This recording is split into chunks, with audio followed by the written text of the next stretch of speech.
সাবেক প্রধানমন্ত্রী ও বিএনপির চেয়ারপারসন বেগম খালেদা জিয়ার মৃত্যুর সংবাদটি ছড়িয়ে পড়ার পর থেকেই নরসিংদী জেলা জুড়ে মানুষের মধ্যে কিন্তু ঝুঁকে। আমি এখন ঠিক রয়েছি বিএনপির নরসিংদী জেলা বিএনপির সেক্রেটারি মঞ্জুর এলাহি নিজস্ব কার্যালয়ে।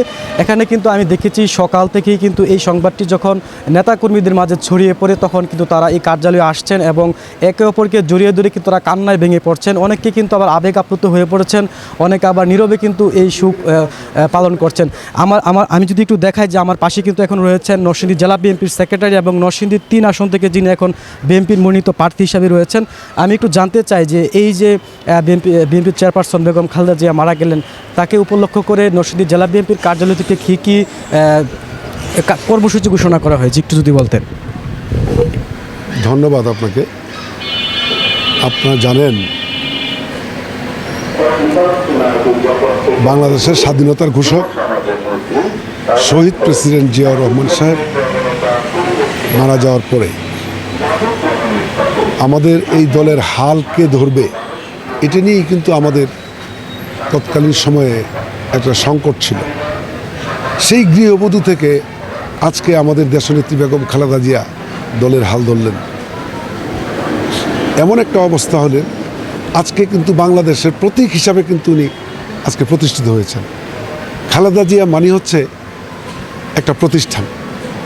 খালেদা জিয়া আজকে আমাদের মধ্যে নেই, এটা কিন্তু মনে হয় পাহাড়ের চেয়ে আরও ভারী একটা বস্তু আমাদের মাথার উপর বোধহয় আজকে পড়েছে। বাংলাদেশের 20 কোটি মানুষ আজকে আহত, 20 কোটি মানুষের চোখে আজকে পানি, বুকে রক্ত ঝরছে। এদেশের এত বড় ক্ষতি হয়েছে, এত বড় ক্ষতি হয়েছে যে ক্ষতি আর কোনো দিন পূরণীয় হবে না, পূরণ করা সম্ভব না। আপনারা দেখেছেন উনি আপসহীন নেত্রী, উনি স্বৈরাচার এরশাদ পতনের আন্দোলন করেছেন, এরশাদের সময় উনি জেলে গিয়েছেন। পরবর্তীতে আরেক স্বৈরাচার এই শেখ হাসিনার আমলে বিনা অপরাধে উনি হেঁটে কিন্তু জেলখানায় গেলেন, কিন্তু সেখান থেকে অসুস্থ হয়ে বেরোলেন। আজকে আমরা কিন্তু দায়ী করতে চাই সেই স্বৈরাচারকে, যে উনি সুস্থ মানুষ জেলে ঢুকলেন, উনি অসুস্থ হয়ে বেরোলেন, আর সোজা হয়ে দাঁড়াতে পারলেন না। এই বাংলাদেশের দেশনেত্রী বেগম খালেদা জিয়া এটা 200-400 বছরে আবার এরকম একজন নেত্রী ফিরে আসবেন কি না এটা কিন্তু আমরা বিশ্বাস করি যে আশা অনেক কঠিন।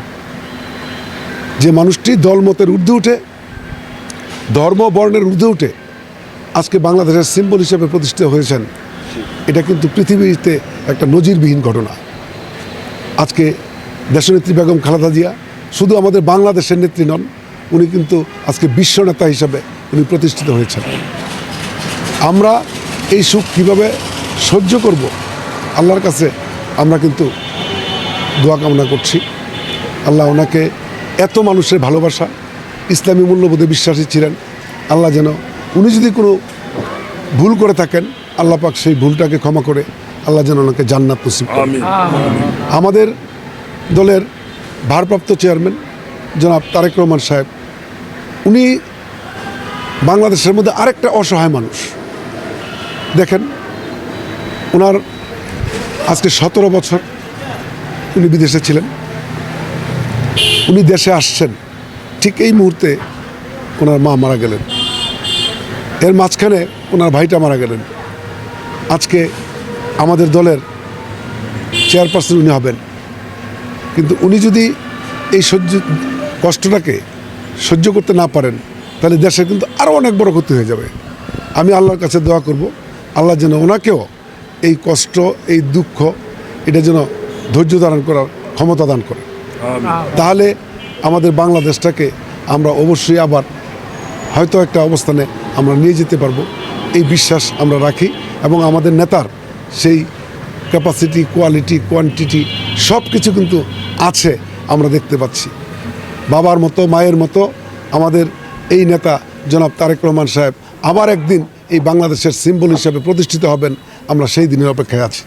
ধন্যবাদ আপনাকে। কোনটি আসলে আমরা বলছিলাম কথা, নরসিংদীর জেলা বিএনপির সেক্রেটারি এবং উনি হচ্ছেন নরসিংদী ৩ আসন থেকে আবার বিএনপি থেকে মনোনীত প্রার্থী। তিনি কিন্তু বলছেন যে এই বেগম খালেদা জিয়া কিন্তু শুধু বিএনপির কোনো প্রতীক না, তিনি ছিলেন সাধারণ মানুষ সকল মানুষের কিন্তু একজন নেত্রী। তাছাড়া সব কিছু মিলিয়ে এই জেলা বিএনপির কার্যালয়ে সহ কিন্তু এবং এই যে ওনার যে মঞ্জুর আলাহির বিএনপির যে নিজস্ব কার্যালয় রয়েছে, এখানে কিন্তু নেতাকর্মীরা আসছেন এবং তারা কিন্তু সবাই কিন্তু যে সুখ সেটা কিন্তু তারা পালন করছেন। এই ছিল নরসিংদী থেকে আমার কাছে এখনকার মতো সর্বশেষ।